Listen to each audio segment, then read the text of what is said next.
there will be no carbon tax. There will be no carbon tax. You'll be hearing more of that soon after Clive Palmer's decision to support axing the tax just a week before his party gains the vital balance of power in the Senate.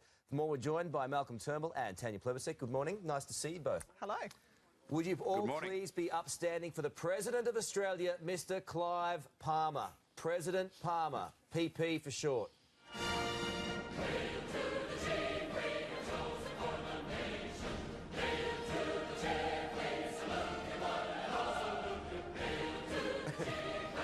I thought it was funny. Malcolm, do you think it's funny?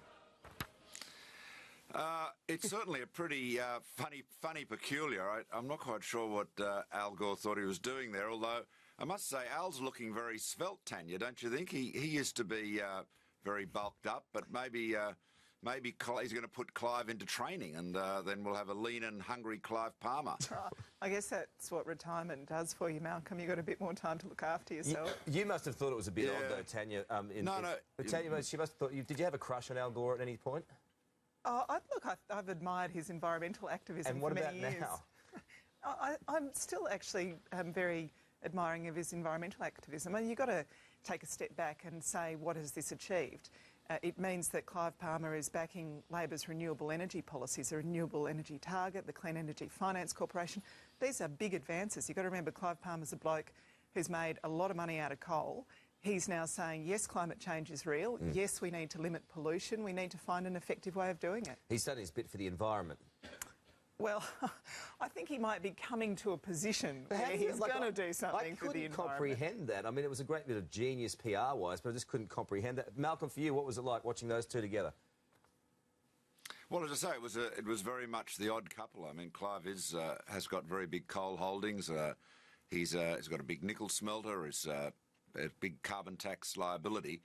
But I think the key takeaway politically from this is that the great breach of faith in the last government was Julia Gillard saying there'll be no carbon tax under the government I lead and then introducing one. Well, Malcolm, you remember you supported an emissions trading scheme. If Tony Abbott hadn't knocked you off, you and half of the Liberals who voted for you and Nationals all support an emissions trading scheme. And what Julia said before the last election is there won't be a carbon tax, but there will be an emissions trading scheme.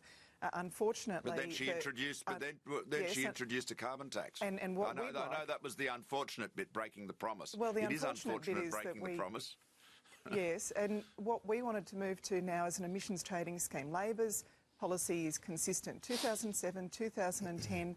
Right now, we want an emissions trading scheme, which means you put a limit on air pollution and then you let business work out the cheapest way of staying under that limit. Malcolm, the carbon tax is dead. The Coalition's direct action plan also looks like it's going to be scrapped.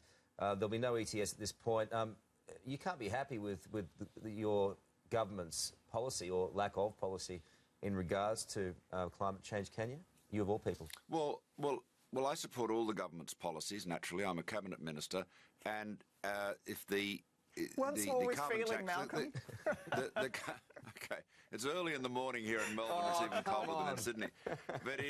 But let's be quite clear about this.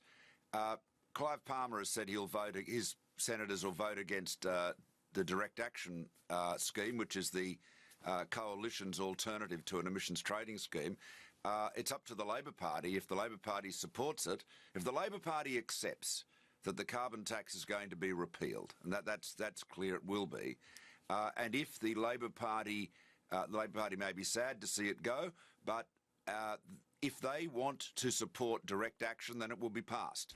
So the only reason there will not be any direct action scheme is because Labor has not supported it. What deal was done with Clive Palmer? And what was on the menu when the deal was done?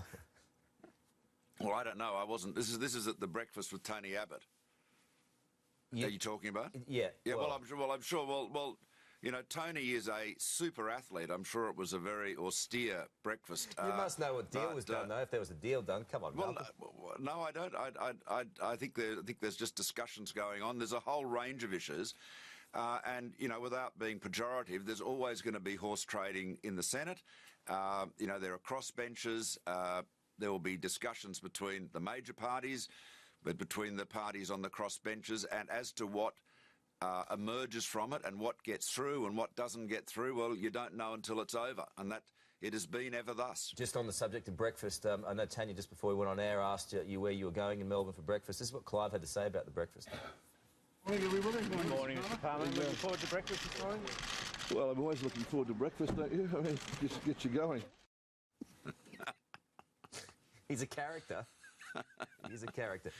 Hey, Malcolm, just a quick update, if you can, if you will, on Peter Grester. Is there any update in terms of the government's action, through diplomacy, on trying to get him out and trying to raise awareness through the Egyptian authorities about trying to get him out? How are you handling all that?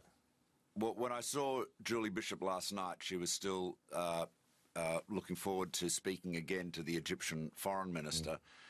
As Tanya knows, she's the shadow foreign minister on the Labor side.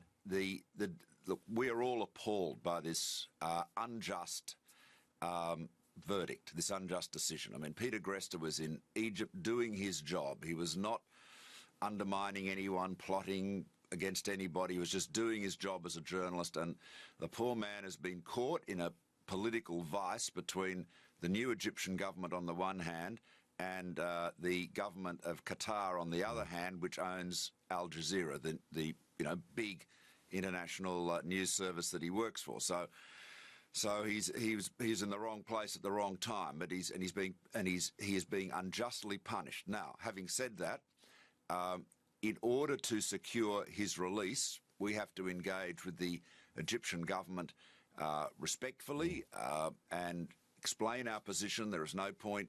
We have to be careful that our advocacy of Peter's position does not become counterproductive and prompts a reaction from the Egyptian government saying we're not going to have foreigners telling us what to do with our judicial system. So Julie is handling this very deftly and very thoughtfully and methodically, and she has, I'm sure, Tanya's support in this, as she has obviously all Australian support in helping to get Peter Grester out of jail and back home with his family. Okay, Tanya. Well, of course, the government and the opposition are on a unity ticket on this one. We'll do whatever we can to support the government's efforts to see Peter Grester returned home. I've spoken to his parents, of course I've spoken to the Foreign Minister, and whatever we can do. It's absolutely unjust that someone's locked up just for doing their job. Well said, Tanya. Thank you for being with us. And Malcolm, thank you for being with us from Melbourne. We always appreciate it. Thanks so much. Okay.